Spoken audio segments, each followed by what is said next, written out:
Good morning, good afternoon, and good evening. This is Doug Brunke, the founder and CEO of Global Chamber, and we're kicking off another great year of Globinars. A year or so ago, we did a Globinar every month, and we thought that was pretty aggressive. And so this year, we're doing at least one a week, and we're very fortunate to have our regional desks leaders from all over the world with us today, talking about what's going on in their region.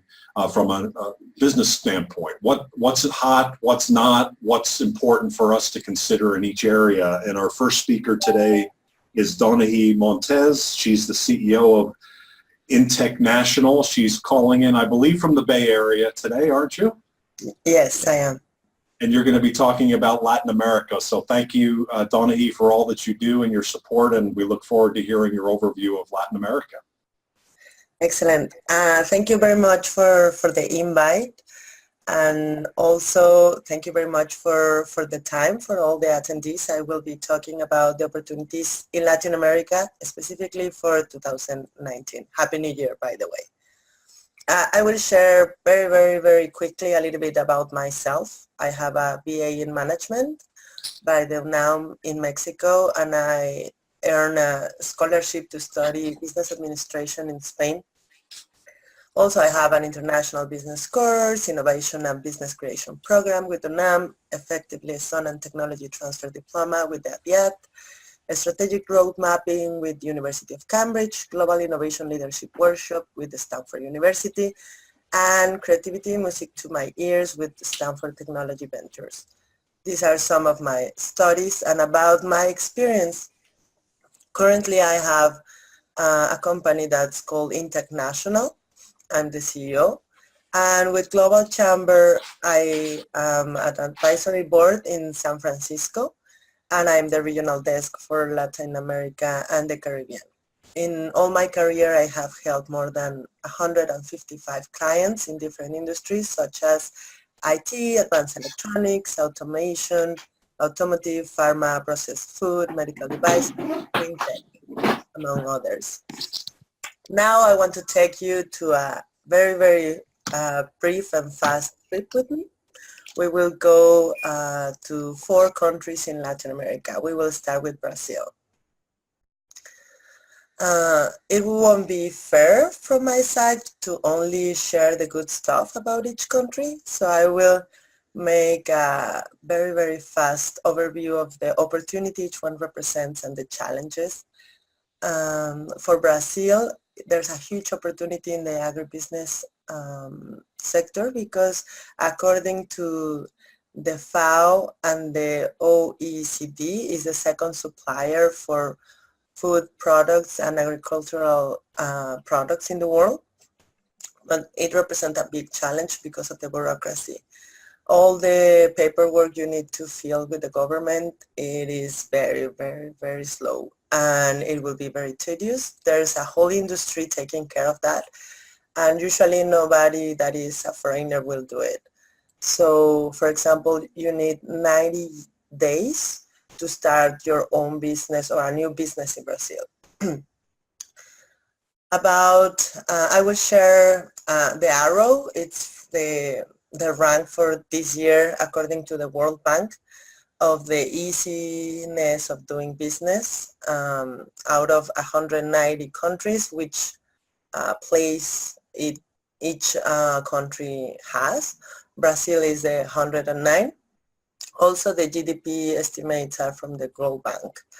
The big opportunity now in Brazil is tourism, because in 2017 it reached a new record that was 6.5 million tourists, more than with the World Cup or with the Olympics in previous years.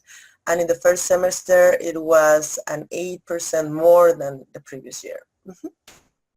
Now we go to the second country. This is Costa Rica. The big opportunity here is the sustainable development projects, because even though it has less than 0.05% of the whole surface of the earth, it has around 6% of the biodiversity in the world, and they are very committed to protect it. So 25% of the land is protected by the state somehow.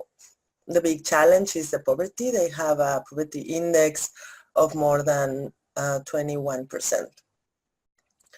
And for this year, the opportunities are in port infrastructure. They are opening cargo ports that are new, and that's very, very important for all the logistics in the region.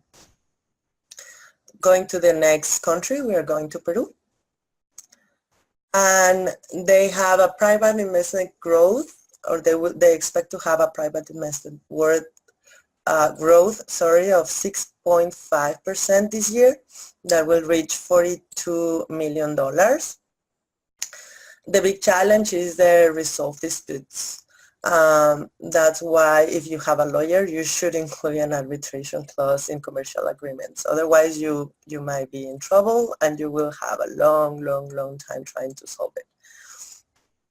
And for the opportunities for this year, specifically is mining. You can switch the slide, please.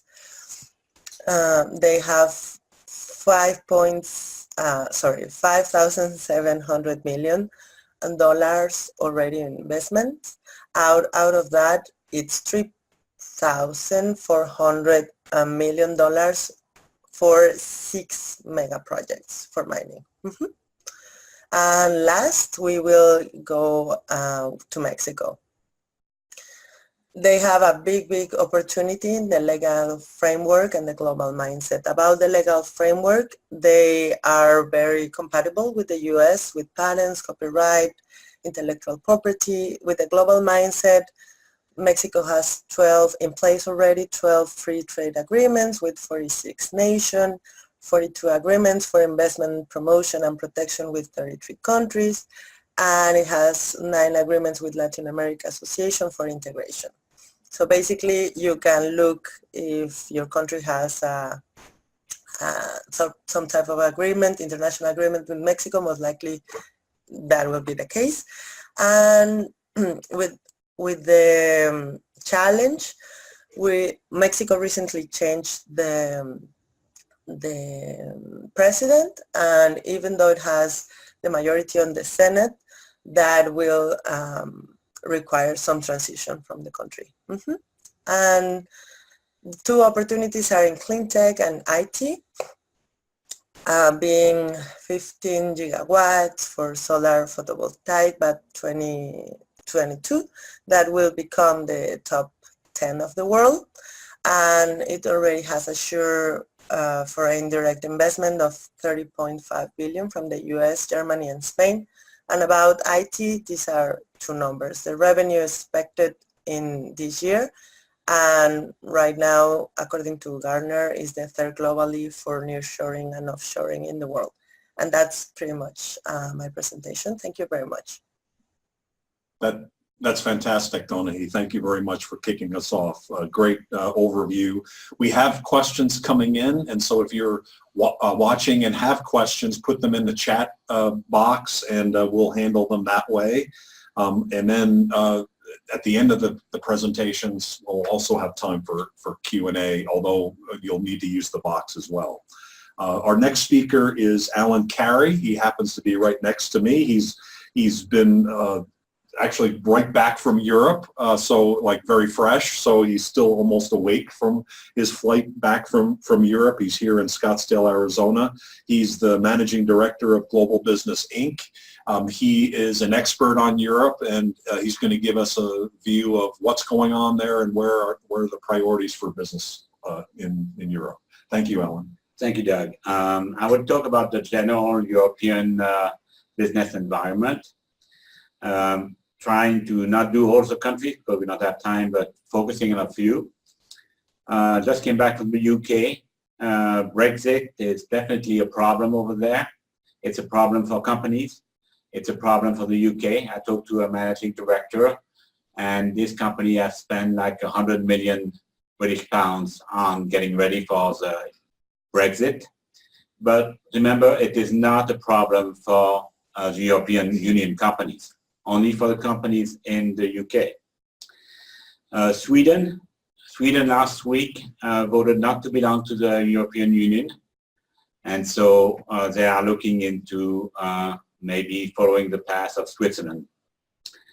And the EU, as you have to think of the EU as the same as for the US, what is Washington? The EU is Brussels in Belgium. They have passed a law forbidding a company to receive money from country unless they share the money with startups or small companies by letting them use their assets. For example, if you own a company XYZ and you have some a CNC machine, if you want some money from Europe or from your country, you have to share those CNC machines with the small startups. And so that's kind of what's going to happen. We don't know exactly the detail. However, money is still available from companies, not from countries, so the private industry. This is why my pick for small companies, if I was going into Europe to grow, would be Luxembourg. Luxembourg is probably the leading company in logistics, in IoT. It is the equivalent of Arizona Connected Place. It is #1 in data center. It is #1 in financial. It is #1 in also space exploration. As a matter of fact, European space exploration is led by Luxembourg. It is also strategically located, which means that you have easily access to Belgium, France, and Germany without the prejudice that maybe France has against Germany or Germany against France. And so it is safe to be there. But of course, if you are dealing with a legal environment, I would say Brussels is definitely a place to be. Flanders, I'm moving to Belgium. Flanders has problem with labor shortage, and Wallonia is starting to have a renewal, but it's not done yet. So I will move to the next country, which is France. Macron, the president, has tried to bring a positive business environment to France, but the best way to describe the French people is they are addicted to their government. They are addicted to the government. They are counting on the government to solve their problem, which is reflected by the demand of the yellow jacket, which I'm sure you've heard on the news. At the same time, France is one of the most innovative countries. It has more companies at the CES, Consumer Electronics Show, which is happening this week, than the US, with 386 one. And it's also the most innovative company with the Station F incubator in Paris. So if you were a person looking for products or new ideas, France is a place to be. You can take those products and new ideas and commercialize them, I would say, without prejudice, the American way. There are opportunities there to be taken. Other countries such as Italy, Germany, they are leaning to the right, so it's pro-business, but they are still not politically stable. Scandinavia is a bit far from the markets. Eastern Europe is still a target from Russia. And the Netherlands is good, but has trouble sometimes sharing. So the other countries that I would really recommend you consider if you are going to get your business into would be Spain. Spain has been growing, and that's my pick for the month. It has become politically stable. It is a little bit to the right, and it's in the growth mode. So if you have some companies that want to go to Europe, at this time, I would say Spain is probably the place to be. So I think the European Union is still a great place to invest and a great place for a market for companies that want to export. You just have to take care of making sure you understand the cultural differences. And thank you very much. That's awesome, Alan. Thank you very much. Great overview. For any of our speakers and you'd like to get a hold of them, you can find them in the Global Chamber directory.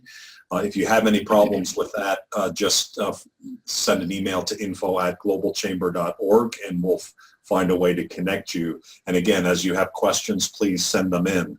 Our next speaker this is like a one home run hitter after another on like a New York Yankees lineup here. Colin Christie is definitely a home run hitter. He's calling in from Manila. It's midnight there, so apologies to Colin. You can see he's got a little bit of Christmas cheer right above his head. He is an expert about Asia. He's originally from South Africa. He's worked all over the world, including the United States.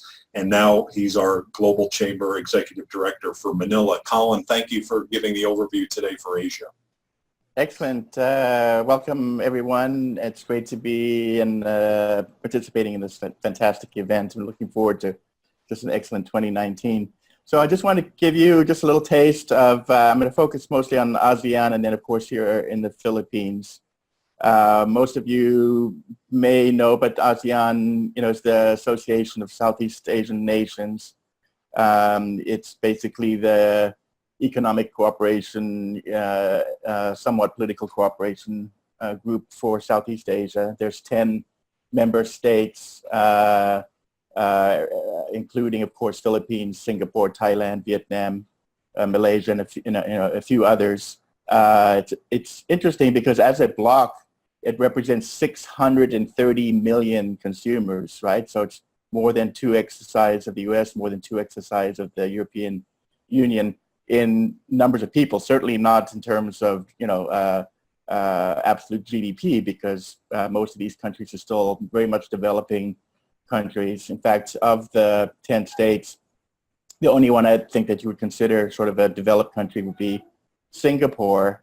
And this is demonstrated in just the vast range of GDPs, throughout ASEAN. Singapore carrying a GDP per capita of about $57,000, all the way down to,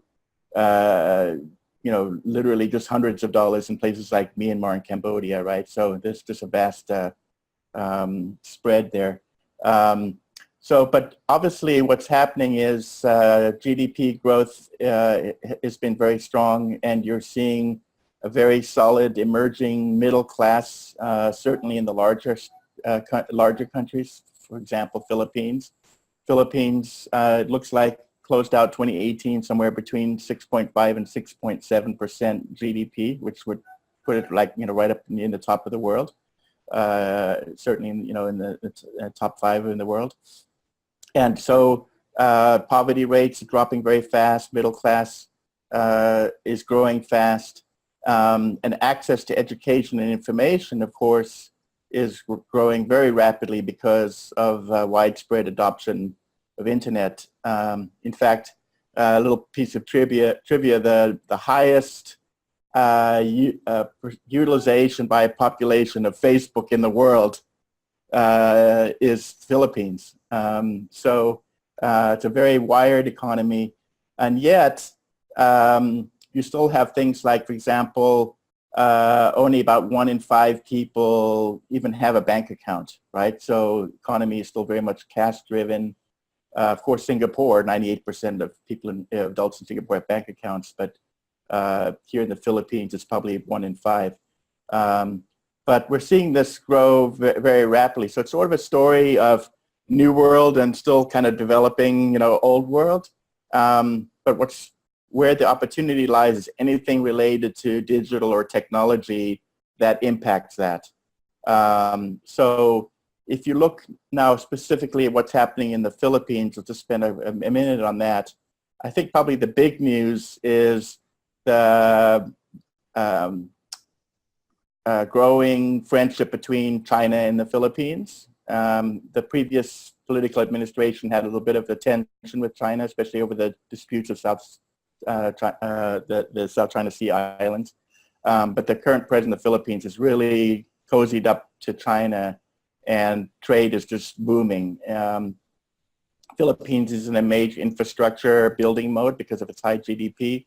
And I believe that China is involved in 1/3 of all of the infrastructure projects that are happening here in the Philippines: railways, dams, bridges, roads, etc. So on the infrastructure side, there's a tremendous China-Philippines relationship. The Philippines just awarded a license, I guess you would call it, for a third telco to come in, because it's sort of been a duopoly here for many, many years. And guess who the third telco is? It's China Telecom. So 1 million Chinese tourists in the Philippines last year. They're projecting 1.5 million Chinese tourists in the Philippines this year. So those of you who are, maybe have relationships with business in China, you may be able to extend that into the Philippines as well.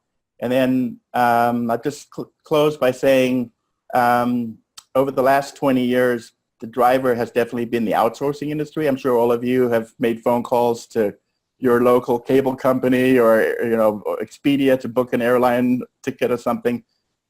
Probably 90% chance you spoke to a Filipino in Manila for your customer service experience.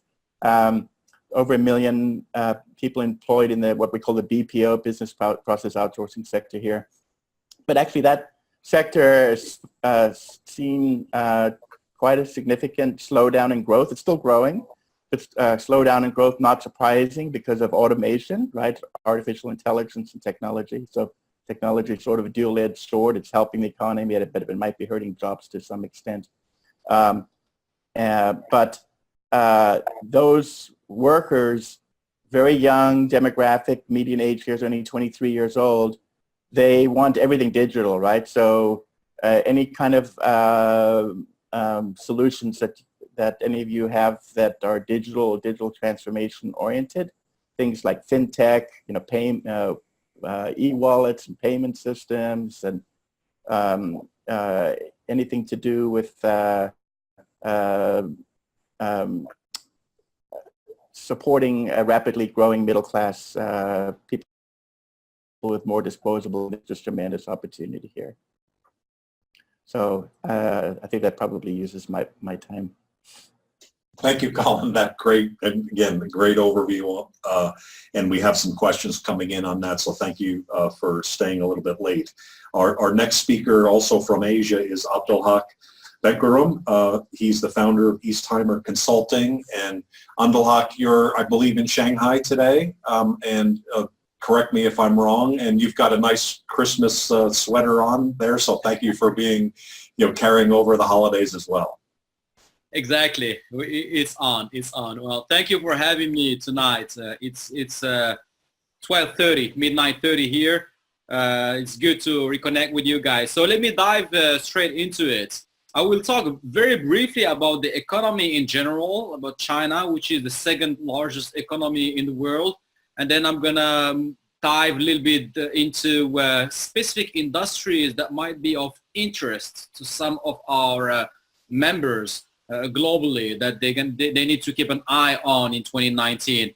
So first, one of the biggest challenges today, which is the elephant in the room, is the trade war. Trade war is intensifying, and it's not gonna be it's not gonna look any better next year or this year in 2019, especially because we have big trade imbalance with total U.S. import from China, $500 billion, and total U.S. exports to China, $130 billion.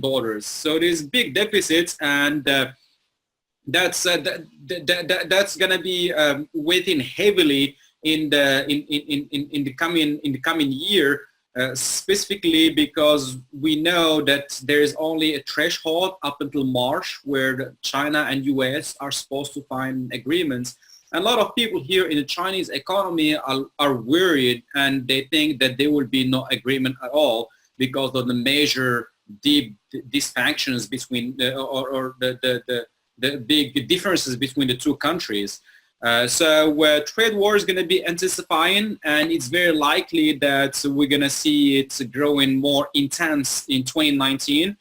That means for many factories in China, that means closing down. A lot of factories here in China, they rely on the tax refund from the government whenever they export to some countries like United States.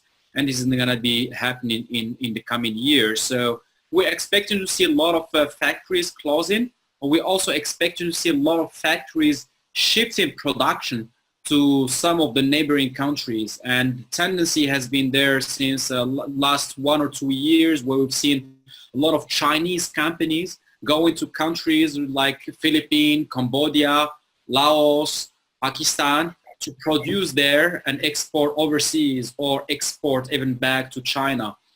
So we should keep an eye on the trade war, because this big change is happening today, and we feel it in the economy today with a lot of factories in China that are worrying about moving forward to the next step, investing, expanding, going to new markets.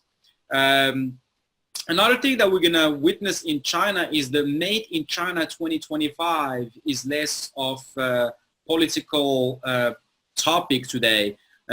For some of you who are familiar with China, Made in China 2025 means by 2025, China is going to have 70% of its core components produced locally. That means by 2025, 70% of whatever you produce in China should be made in China. Airplanes, defense, aerospace, you just name it, robotics. And so we've seen this toning down because of the trade war, and there's less and less companies and less governments speaking about this Made in China 2025, because they know this is a big worry for other countries like Germany or UK or United States, who are big importers of new technologies to China. We also see a real estate market is slowing down, has been slowing down over the last quarter in 2018. It's going to keep slowing down. But the thing is that China has never ever witnessed a real estate bubble. So we are all looking around and thinking what's going to happen if there's a bubble. The fourth thing is the currency approaching 7 yuan to the USD, 7 RMB to US dollar. That means the government has to regulate the currency without being labeled as currency manipulator. But as far as opportunities are concerned, there's few sectors that are going to be big drivers of the Chinese economy, and they're going to be open to foreign investment or foreign joint ventures. One of them is education. The size of Chinese education market is expected to grow to around $400 billion by next year. And this includes private education, studying abroad, training, online education. So anything that revolves around education, as the middle class is growing in China, is going to be welcoming to foreign investments and foreign companies. The second sector that's a good opportunity to get in is the healthcare. We're seeing beneficial government policies. We're seeing emphasis from people on quality of life. People are more worried about their healthcare or their life. And then we've seen a lot of money being fueled into startups that are in the healthcare industry. Anything that's a life science, pharmaceutical, hospitals, and so forth and so on. Of course, that leads to extreme competition because it's very competitive. It's a country of 1.4 billion people. Yet there is still a market for foreign companies to get in. For an example, I have a friend of mine who is heading a headhunting company, and we're talking last week, and they said that they've been looking now they're looking for more than 300 people in the level VP, director, CEOs for healthcare companies, but they cannot find them here in China. So they've been going outside to find them. That's a good indicator. That means that the sector is growing, is demanding of high talents, high investments. And another one, the last one, last but not least, is advanced technologies. If you are in anything related to artificial intelligence, robotics, new material, blockchain, anything that's related to those areas, it's very easy to get government funding, to get free offices, research and development, joint ventures, support from government to get in. If you come into China thinking about bringing in like textile, toys, rubber industries, you're not going to see any support. But if you say the words artificial intelligence, blockchain, new material, it's more likely that you're going to get a lot of support from local industries. And just yesterday, Tesla opened their factory in Shanghai, and they got a government subsidy of up to around $6 billion. So that's the outlook from China, and limited time does not allow me to speak even more about what's shaping up in the country, but let's leave it for Q&A. Fantastic. Thank you, Abdelhak. Great summary. And I think beyond the Q&A, part of the reason why we're doing this is so that our members can reach back out to you with some additional questions, because you're all demonstrating how capable and competent you are. Our next speaker is making it soar. She's making it proud. She's making it happen. That's Tina Swice. We'll unmute her in a second, and she's going to be talking about the Middle East and what's happening there. She's the founder of Overachieving Women. She is an overachieving woman. Tina, thank you, and good morning. You're welcome. Good morning. I'm not going to talk about my background. I want to get straight to the projects happening in the Middle East. In 6 minutes, I want to provide as much information possible about one of the biggest projects that's happening in the Middle East, which is covering Jordan, Saudi Arabia, and Egypt. I don't know how many of you have heard about the City of the Future, the NEOM project. And this is one of the biggest opportunities in the Middle East right now. Aside from all the political things that we saw on Fox News and everything, I want to point out that ISIS disappeared. There's no more political fear on this part of the region. It's relatively safe, if we may say, politically speaking, but economically speaking, it's really booming. I'm going to start with a couple of the mega projects that are happening. I'm going to share the NEOM project and give you like a couple of infographics about it.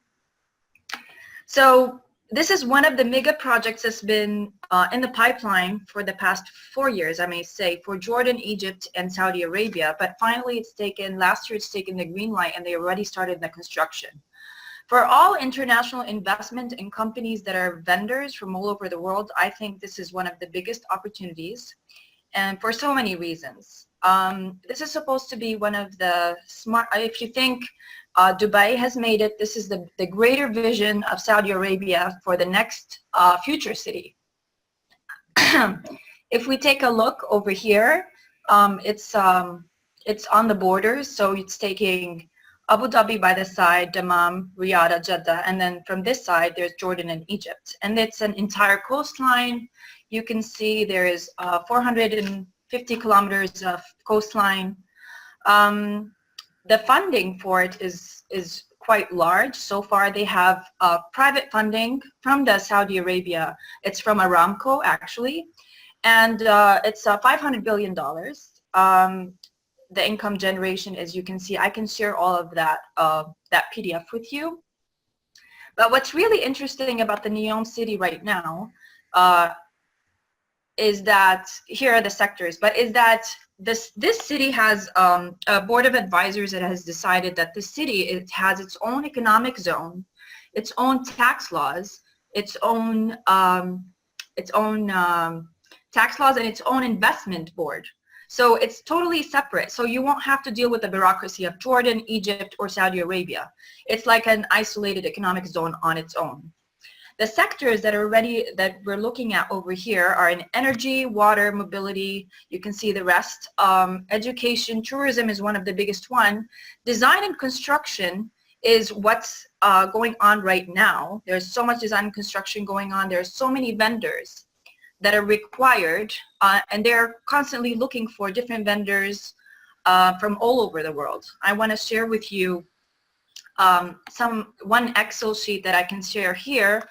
These are all of the categories that are required for this project right now, and you can, whatever your service is, whatever your company is, you can apply, and or you can email me. I can set up a connection for you. In aerospace, agriculture, airways, I think think of an entire future city that is the role of innovation and technology. There are so many vendors required, so many opportunities for investment, and so many opportunities for collaborations. They have lots of tenders open. They are still open until 2020. So I think this is the IT project in the Middle East right now. The other thing I wanted to share is one of the mega projects in Qatar.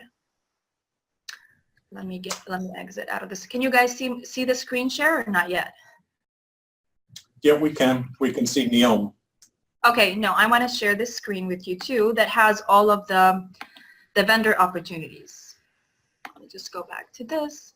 It's not allowing me to screen share anymore for some reason. Oh.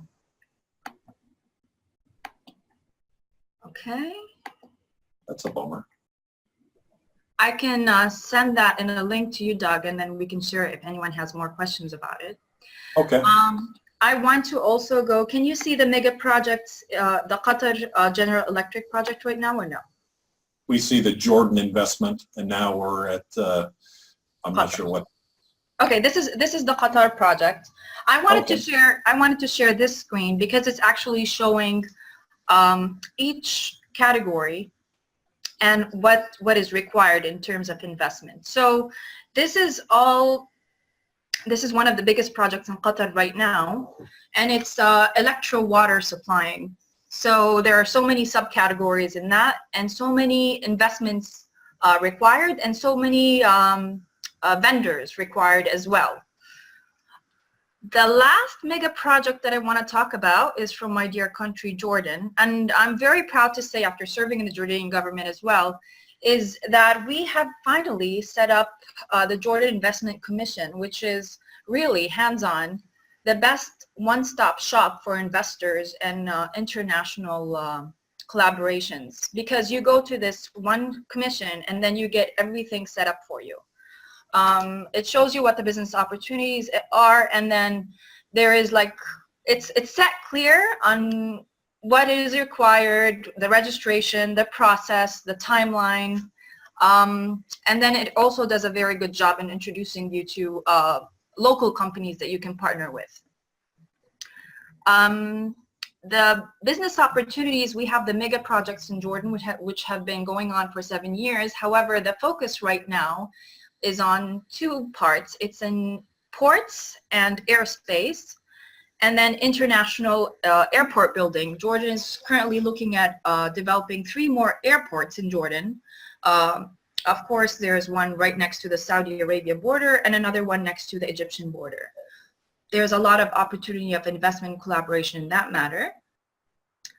And last but not least, did I go over my 6 minutes? Oh, you're close. On a small business viewpoint, I wanted to talk about the opportunities for funding for women startups in Jordan specifically.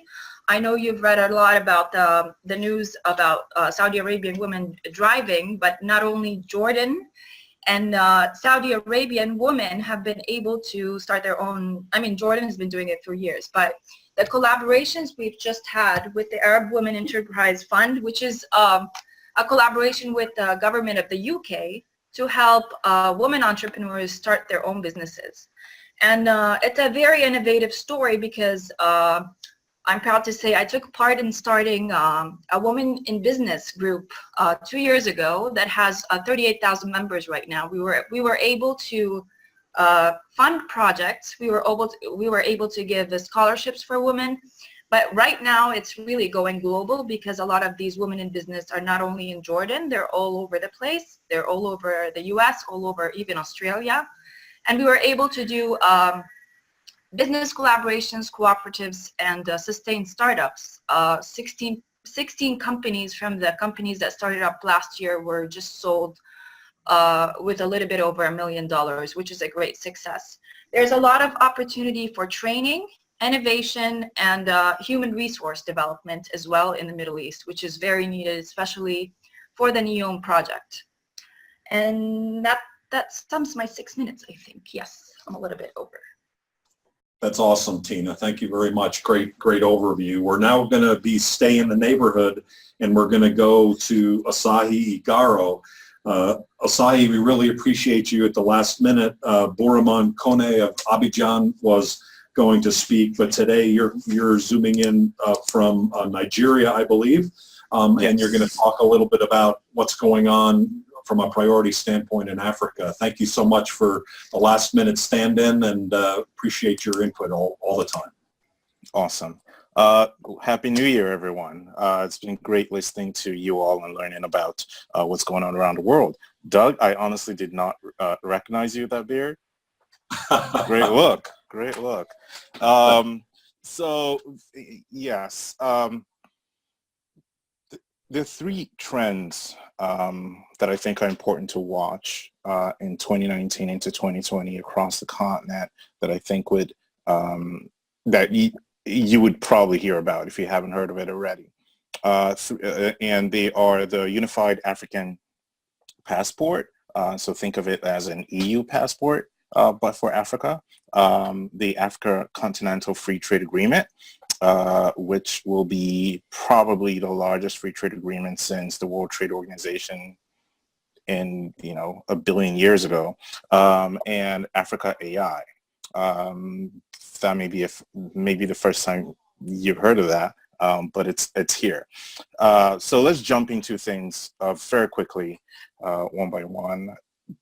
For today, why the Unified African Passport has been bandied around by the African Union is because half of Africans today need passports to travel to other African countries, 51% actually. 24% can get visa on arrival.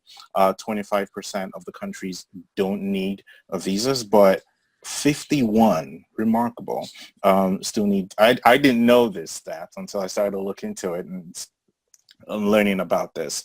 I think that's crazy. I think that this Unified African Passport would help a great deal in bringing the continent together, and you'll see how this trend continues along the other 2 points as we go into things. So by way of examples, Seychelles and the Republic of Benin offer visa-free, are the only two countries to offer visa-free travel to all African travelers today, which has to change. And countries like South Sudan and Burundi need visas to go to 48 and 47 countries respectively, and 55 countries in the African Union.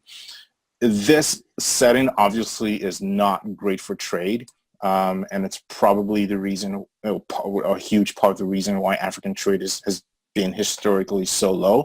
And fortunately, a lot of the leaders across the continent and in the AU are seeing the need to change this and drive activities, accelerate trade activities. The second point is the African Continental Free Trade Agreement. This is one that I'm super excited about. 22 countries, signatures from 22 countries are needed to make this dream a reality, and create a single market for goods and services across the continent. I'm going to read you some of the stats here. I move from that page. Okay. We're expecting, so this is a continent of, as you know, 1.2 billion people, 55 countries, combined GDP of $2.5 trillion. So there is some activity going on the continent, very greenfield, lots of tremendous opportunity for other players to come in and take a piece of the action. Definitely also a lot of room for players within the continent to grow their businesses. And the Unified Passport and this trade agreement would help to accelerate that a great deal. It is expected, the AU expects that this agreement would reduce trade, boost inter-African trade by 52%, which is significant off of one agreement.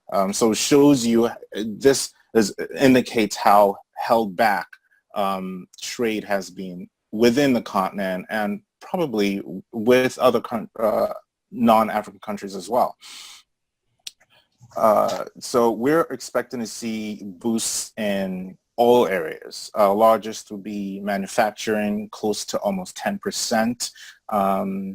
We are in Nigeria alone, which has the largest GDP on the continent at about $376 billion, followed by South Africa 349 and Egypt 237, and a bunch of other countries bring it together 2.5 trillion. So there's quite a bit of money already being generated in trade across the continent today, and these two initiatives will help to accelerate that and create even more opportunities. The third and final point is the one that's closest to my heart, considering my background, is Africa AI. So to validate this point, one of the larger AI conferences, the ICLR, is moving the conference to Africa in 2020, to Ethiopia. And this is huge. This says a lot, not only about the prospects in terms of the talent, but also the business opportunities. And this is something that we in the AI community are very excited about. And to validate that even more, there's been a record, a history of other organizations also setting up shop going back a few years. Now, I'm going to read off a couple of things here. 2013, IBM Research Lab gets set up in Kenya. In 2016, IBM Research Lab sets up in South Africa.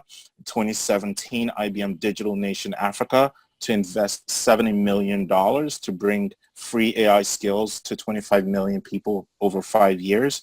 2017, Google Launchpad Accelerator in Nigeria, $3 million to 60 companies. And in 2018, Google AI Center in Ghana. So there's a lot of interest in the AI talent, and there's a increasingly knowledge about this opportunity, and the larger companies are jumping in. 3 of the primary conferences across the continent are also moving out of their local countries. So we have Deep Learning Daba, which started in South Africa and is going to Kenya next year. And we have Data Science Africa, which started in Kenya and came to Nigeria last year. Deep Learning Daba is going to Kenya this year. Data Science Africa came to Nigeria last year. And we have Data Science Nigeria as well, which just started, and hopefully we'll be moving to other countries in time. So what we're seeing with these 3 trends is it's a movement towards a unified, open Africa that's starting to, or in a very big way, starting to see the value of opening up its borders to other African countries and expanding its global market. And that presents a tremendous opportunity for players within the continent and outside of the continent to get in today and start developing their Africa strategy. Thanks. Thank you, Asahi. I really appreciate that, and I'm glad we could tap into your expertise as well. Last but not least is North America. So Ernie Watts, hello, how are you? And you're calling in, you're Executive Director for Global Chamber in Chicago. Are you in Chicago? And look forward to your overview of North America. Good morning, Doug. Good morning, everybody. Yes, we are here, and it's a balmy 40-plus degrees and no snow on the ground, believe it or not. That's a good thing. I think, great. Cesar, if you could pull that up for me. And go ahead and jump to the next slide. This is, I want to just touch on some fundamentals here on the North American market. And admittedly, we talked a little bit about Mexico in the first presentation. So this is a very U.S. focus. And I want to just touch on initially some things that are going on here in the U.S. This is obviously a big, diverse market, a big, diverse economy. The fact is that when you step back, despite everything that's going on in the press and in the media, the market fundamentals here are pretty strong. We've come off a pretty good year in 2018. Manufacturing services and consumer markets are all pretty robust. We had a very, very healthy retail consumer spend during the lead up to the holiday season. So a lot of consumers out, and that drives a lot of activity, obviously, here in the U.S. Interesting things on the financial side has to do with companies taking advantage of lower interest rates. Now, there's some concern I'll talk about on the trends in terms of interest rates, but right now, companies have really taken advantage this year of locking in some of these lower interest rates on their debt. And of course, this is freeing up resources for them to use to invest in other areas. We all know about the tax situation. So the lower taxes, despite all the rhetoric and the debates, are clearly a benefit to most businesses, large and small. And this is certainly made for a good 2018 and a fair amount of optimism. Energy prices, something that is often overlooked and not talked about much, particularly when they're dropping like they are. But energy prices are down significantly. And of course, this is a huge boon, unless you're in the oil industry, for many, many manufacturers and many, many businesses. Unemployment here has remained relatively low. And in fact, we've had good gains here in the last report. And a lot of those gains you can see are coming in the construction, education, and health services. So when you think about opportunities for 2019, clearly businesses in these sectors are investing and hiring, and employment actually remains fairly low, and there are good trends there. And of course, inflation. I mean, this is something that even in my lifetime has almost become a non-issue, literally. I say that, knock on wood, and hope that will continue. But inflation in this country has remained relatively tame, all things considered. Go ahead and flip to the next slide there for me, Cesar, please. So having said all that, there are ongoing concerns. And this was mentioned also by one of our other presenters. And clearly the U.S.-China, I'll call it a trade spat, to maybe minimize some of the rhetoric, is a concern for a lot of people.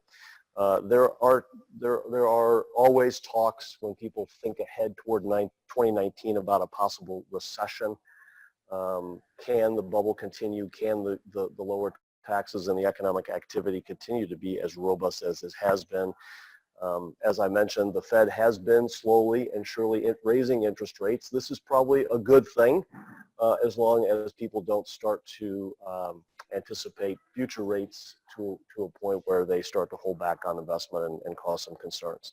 I mentioned the corporate debt. While companies are restructuring a lot of their debt, the fact of the matter is many of them had carried a lot of debt, and so they're still burdened with that.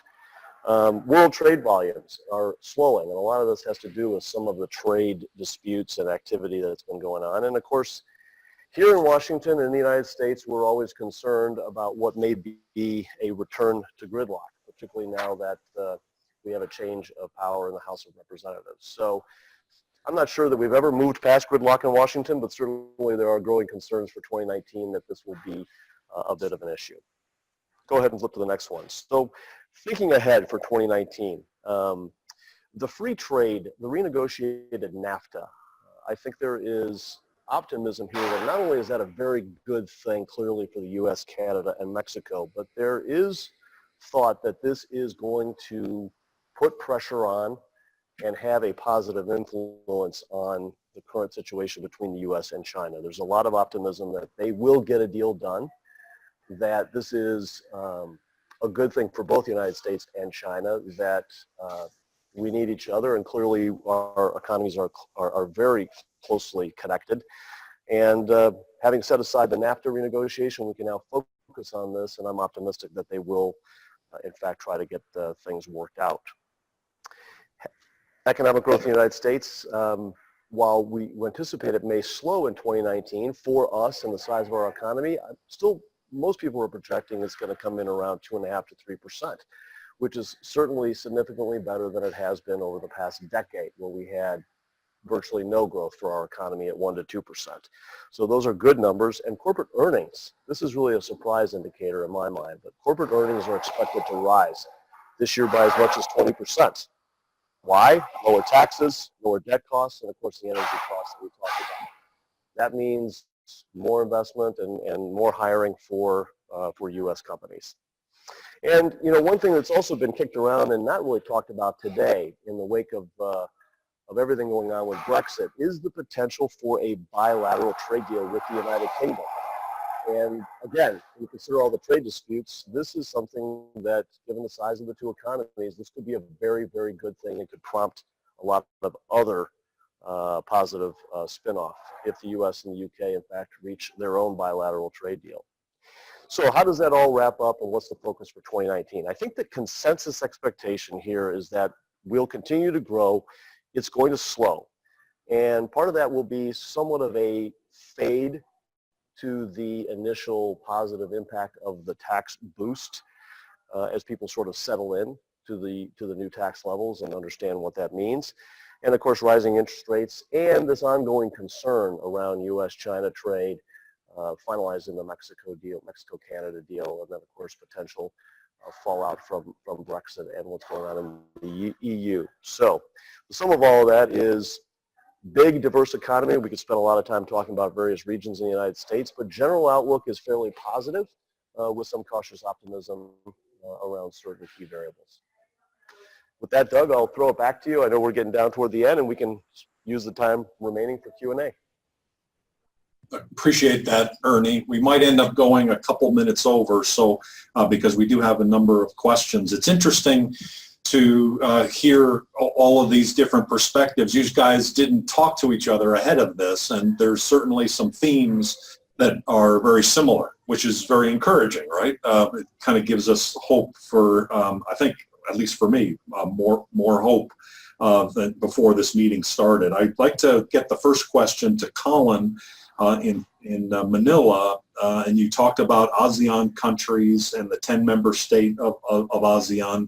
The question is around Thailand and them leading ASEAN, I believe, in 2019. Do you expect any difference, any changes in the overall leadership, and how does that organization impact people who are doing business either on the ground there or interested in coming into ASEAN countries? Yeah, that's a great question. So actually there is recent news, around Thailand taking over ASEAN leadership for the year because of some of the political things that are happening right now in Thailand and elections and whatnot. And there's each year as the presidency of ASEAN rotates between the 10 member countries, then the host country, of course, is expected to put on the ASEAN summit that year. There was a big, Philippines had last year, there was a big ASEAN summit here last year. And there's some concern about whether or not preparations are moving too slow for the ASEAN summit. But I think to me that's more sort of at the political level at the business level and the economic level. I think things are very robust. The growth between the ASEAN countries is definitely growing. This, as I indicated earlier, is also driven by, rising GDPs, but technology, right? So technology was mentioned about blockchain, for example, happening in China. Philippines has also become a major center for blockchain, and there was recently established a blockchain association here. And both the central bank, the BSP, and the Securities and Exchange Commission, all the regulators basically, have taken a very open arms, welcoming approach to new fintech and blockchain-related types of businesses. And so I think there's great opportunity, in any sort of technology-driven business throughout ASEAN. And I don't think overall that the shift to Thailand will really interfere with any of that. Okay, very good. I'd like to keep the questions in your region, and this is to Abdelhak regarding Europe. And this actually, part of the question comes from Alan here. How does China feel about the laws that Europeans are taking to prevent China from taking over strategic companies there? And it's related to another question that we have related to the U.S., China. We hear about that every day, but what's going on between China and the EU, for instance, and how does that differ, or are there similar dynamics happening between the EU and China? general view here is that China is aware that it's getting tighter and tighter to go towards developed economies, and that's why if you want to look into China's strategies over the coming 15, 20 years, it's not going to be Europe, it's not going to be United States, it's going to be the One Belt and One Road initiative, which is branching out into Central Asia, into Southeast Asia, into Africa. So Europe is one of the pieces of the puzzle, but it's not the critical part of China's policy today. If China today looks into Europe and Australia, New Zealand, and North America as a source for new technologies. So if it comes to encouraging Chinese companies to acquire companies, local companies in those countries in Northern America or Europe that possess some IPs, some new technologies that's going to add value to Chinese economy and Chinese Chinese directions, then yes. Other than that, I think Europe remains as part of, okay, it's a trading partner and no more than that. But the main policy today for China is looking towards the One Belt and One Road initiative. And anyone who wants to look at what the world, the global economy would be in the coming 25, 30 years old, they have to just look at China and look how they're branching out into that One Belt and One Road. Look what's happening in President of China, Xi Jinping, was in Pakistan last year, a year before that, and he brought something around $40 billion in projects and loans and subsidies to Pakistan. Yeah, it's about looking into other partners, but I think today Europe, as from my perspective, from what I hear from the local market, is that Europe, it's good if we can sell our products, if we can get some IPs, and if we want to import from Europe, it's going to be new technology, it's going to be luxury, it's going to be new processes and way of doing things, engineering, but beyond that, it's not what you hear about China branching out. It's going to be in the belt. And just look at the belt, One Road projects, and you're going to see what's the Chinese plan is going towards. Okay, very good. We're a little bit over, but we're going to have a couple more questions. If you could just hang on for a little bit. I'd like to continue that thought process across continents, and this is a question coming in, I believe, from Bangladesh, from Maimun Mustafa. As a director-elect of the newly formed Brazil-Bangladesh Chamber of Commerce, what business opportunities could we promote between Brazil, Bangladesh, and South Asia as a whole? So I don't know if who'd like to take that one. Donaji, you want to? You mentioned Brazil earlier, and I know with Colin in ASEAN countries, and also Abdelhak, you could probably relate to this question as well. What are some of the things kind of at that level, Brazil, Bangladesh? I think it depends what is the vision for the interchange, because it could be Bangladesh products or services to Brazilian to the Brazilian market, or it can be the other way or bilateral. So I will encourage like a deeper conversation in order to be able to tailor and to target what is the objective of the relation. I think it will be different if it's taking advantage of Brazilian talent or taking advantage of the Brazilian ecosystem rather than exporting South Asian products to Brazil, if that makes sense. Okay. Yeah, it's funny because I remember speaking, I think one of our people has been involved with the Bangladesh South Korea Chamber of Commerce. And so these binational chambers exist everywhere, right? It's almost an infinite number of these. And so as the global chamber, we're always kind of sitting there lurking around the outside of those. It's one of the reasons why we tend to collaborate with them, is that if you want to do business more than just Bangladesh and Brazil, one more country, then let's work with Global Chamber. So I think your point is well taken. It really depends on what area you're starting with, and that'll depend on where you're going to work. And so we're happy to help there. Abdelhak? Yeah, I would like to add the fact that a lot of Chinese companies are looking into new trading partners because they know the United States is locked. So now they're going over and looking who else is going to be partnering with us as a recipient of our goods or as an exporter to our country. Another thing is that many companies today, even American companies, European companies that used to look into Chinese market as a place to manufacture their goods, to export overseas, now they're looking into other countries. The growing destinations in Asia, you're going to see a lot of Cambodia, Vietnam, Philippines, Laos, Pakistan, and Bangladesh as well as new recipients of foreign direct investments from those Western companies who were thinking of China just 1 or 2 years ago, and now they realized, okay, well, China, there's growing increase in labor costs, and there's also the new tariffs that are imposed on us. So all those countries that are revolving around China's orbit, they stand to benefit a lot from this trade war because today companies, they're looking into divesting from China and then sourcing from all those countries, and Bangladesh is one of them in this area. Okay, so are you then an advocate for one belt, one road? Is that a super investment, 100% great idea, or where do you stand on that? Absolutely. I'm a very strong supporter of that one because it just opens roads and it builds in infrastructure to facilitate the flow of goods.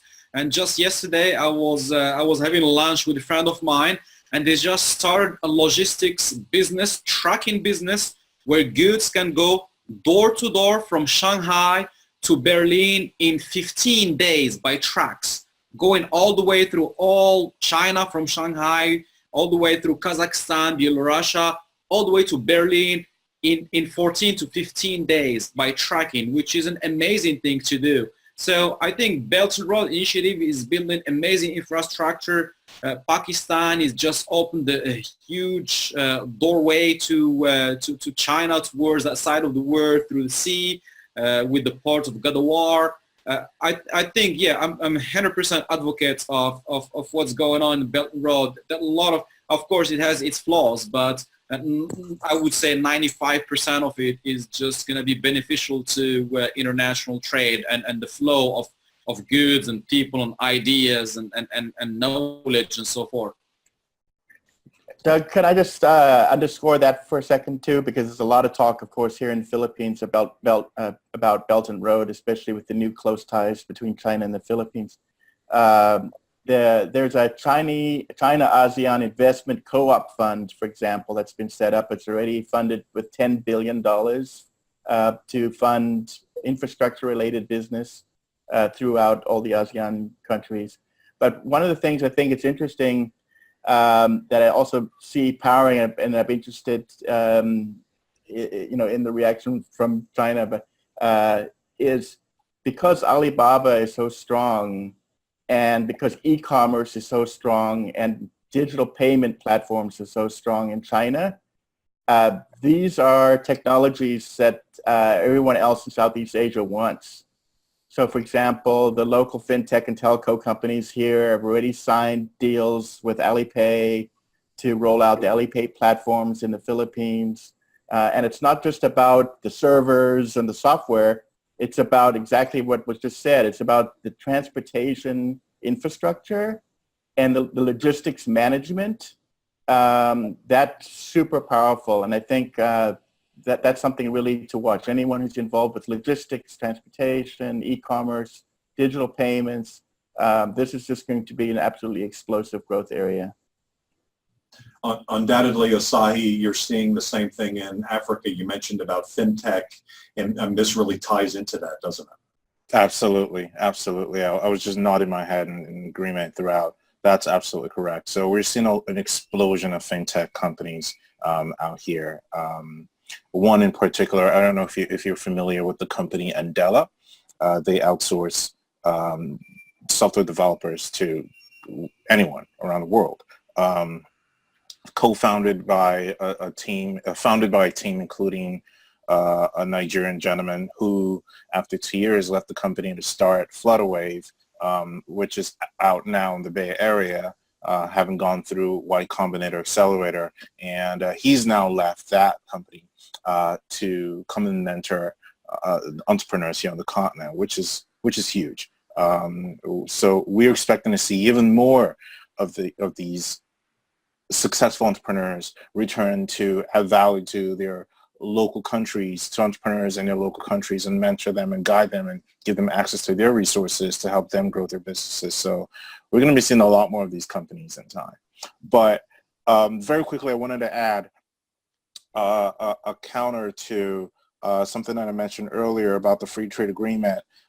So I mentioned that Nigeria has the largest GDP on the continent, and the excitement was that Nigeria would sign this agreement and encourage others to jump on board as well. So far, of the 22 signatures that are required, 15 countries have signed.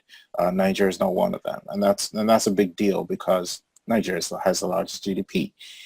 So that'll be interesting to watch. There is a lot of confidence by the AU that they'll have all 22 signatures by next month. I don't know. We'll this is something that we'll have to keep watching, but obviously plays a major role in the future of the continent, especially with regard to trade. And I think it'll be important to keep an eye on this space. Very good. Tina, a lot of what we've heard here today mirrors a lot of what you've talked about relative to Jordan and the developments there. You've got a lot of experience, particularly there. The fintech area, the startup community there, you're very high on that, aren't you? Yes. Yeah, so if anybody's listening and is interested in tapping into the Middle East and what's going on there, is it logical to start with Oman?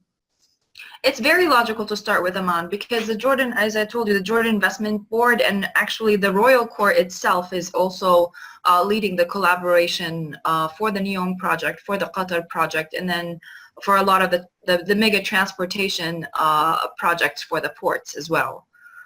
So yeah, Jordan is a very good place to start. Saudi Arabia is also a good place to start right now too. Okay, and then maybe instead of Oman, maybe a woman would be better to start. Sorry, bad joke. Yeah, sure.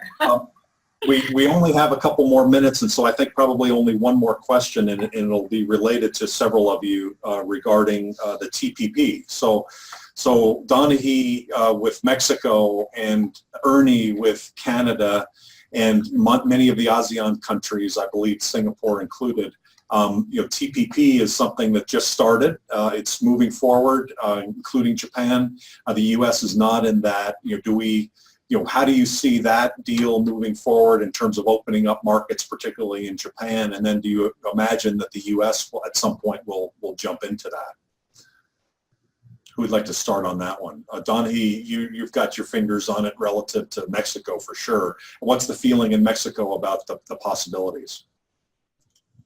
Well, at the end, you have different actors.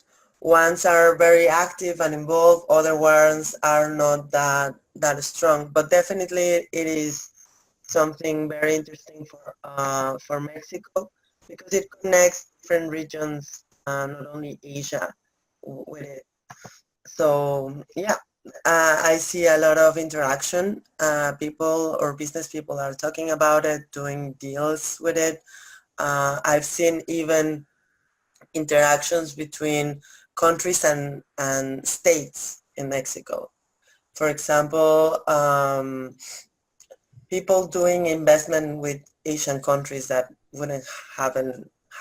you wouldn't see that 10 years ago. And they are doing, like, instead of a bilateral chamber of two countries, is a country and a Mexican state. So they are very, very focused in order to have a better results. It's what I have seen. Okay.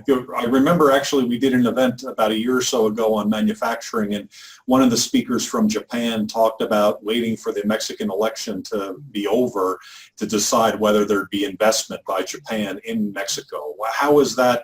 What's happening with that, and especially with AMLO and what he's trying to do? Are you positive or negative about in Mexico? What I can tell is that you have things that are, for sure it's a transition.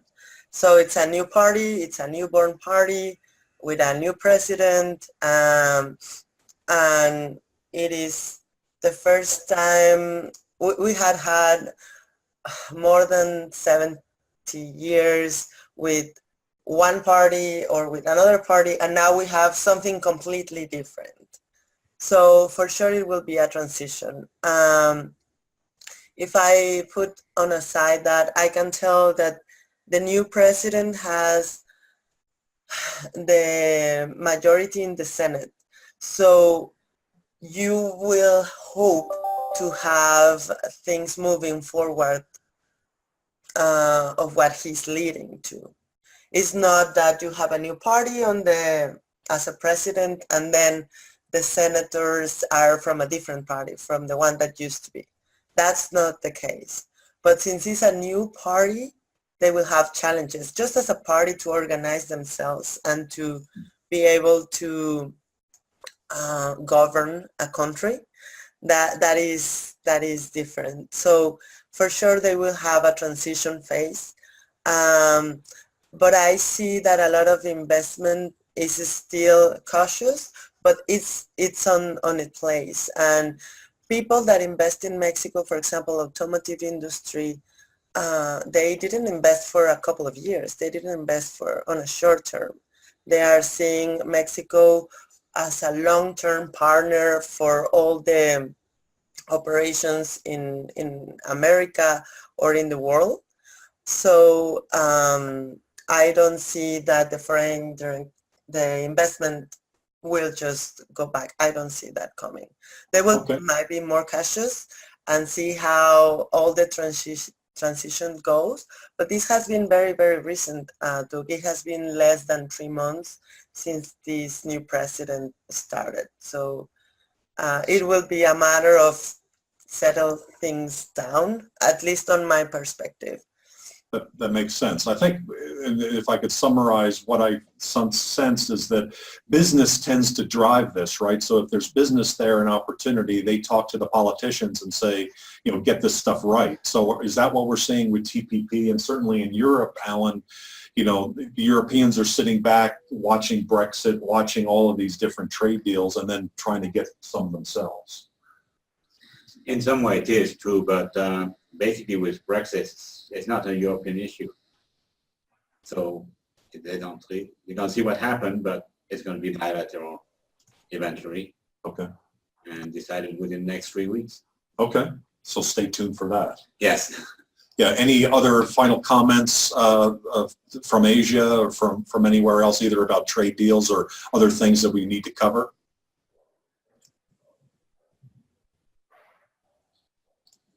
I think it's bedtime in a couple of places there.